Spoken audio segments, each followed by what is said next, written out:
Praise the lord. Welcome to daily promise. అనుదిన వాగ్దానానికి మీ అందరికీ ఆహ్వానం.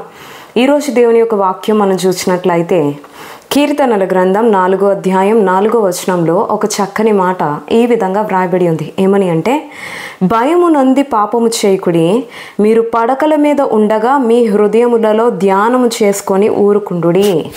In Jesus name amen. భయము నొంది పాపం చేయకూడదంట.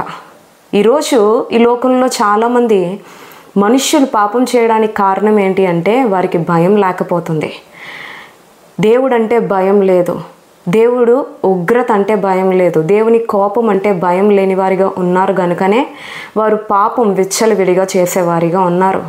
వారి జీవితంలో భయం ఉంటే, వారి జీవితంలో తల్లిదండ్రుల ఎడల భయం ఉంటే, భర్త ఎడల భయం ఉంటే, బిడ్డల ఎడల భయం ఉంటే, భార్య ఎడల భయం ఉంటే, దేవుని ఎడల భయం ఉంటే వారు పాపమే చేయరు, పాపపు జోలికే వెళ్ళరు.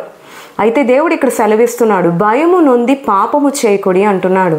క్రైస్తవులమైన మన జీవితంలో అయితే దేవుని యందు భయం భక్తి కలిగి జీవించేవారిగా ఉండాలండి. మనకి ప్రభు అంటే భయం ఉండాలి, భయభక్తులతో ప్రభువుని సేవించే వారిగా ఉండాలి. మన జీవితంలో ఎప్పుడైతే ప్రభు అంటే భయం కలిగి ఉంటామో అప్పుడు పాపం కూడా చేయలేని వారిగా ఉంటాం.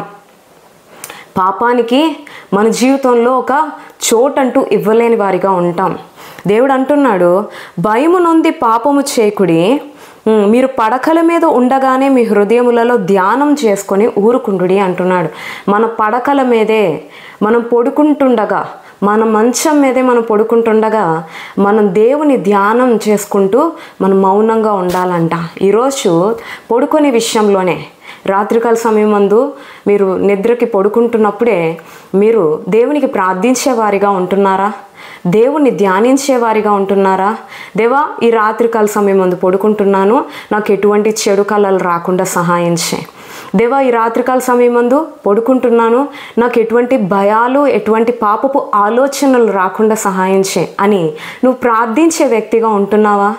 లేకపోతే ఏదో రోజంతా కష్టపడిపోయాను, పడుకుందాంలే, నా బాడీకి రెస్ట్ తీసుకుందాంలే అని చెప్పి నీ మటుకు నువ్వు వెళ్ళిపోయి మంచం మీద వెళ్ళిపోయి చక్కగా పడుకోపోతున్నావా? ఆ విధంగా నువ్వు ఎప్పుడైతే అలా చేస్తావో అప్పుడు నీ యొక్క ఆలోచనలన్నీ పాపపు ఆలోచనలతోనే నింపబడతాయి, చెడ్డ కళలతోనే నింపబడతాయి, భయంకరమైన కళలతోనే ఆందోళన, హృదయంలో బాధ, వేదన, భయాలు ఇలాంటివే పేరుకుపోతూ ఉంటాయి. ఎందుకంటే నువ్వు దేవుని ధ్యానిస్తూ దేవునికి ప్రార్థన చేయకుండా పడక మీదకి వెళ్ళావు గనుక.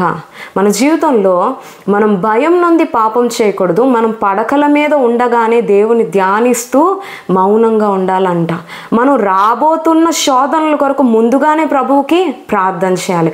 ఎటువంటి శోధనలోనే పడిపోకుండా నాకు సహాయం చే తండ్రి అని మనం ప్రభువుకి మొరపెట్టేవారిగా ఉండాలి.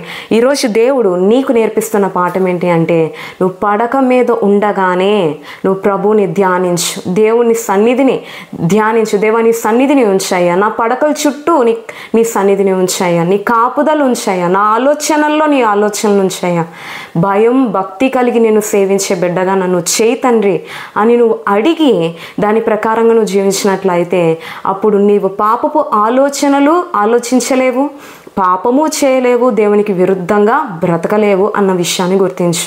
ఈరోజు ప్రభు మన నుంచి ఇదే ఆశిస్తున్నాడు, భయం కలిగి పాపం చేయలేని వారిగా ఉండాలి.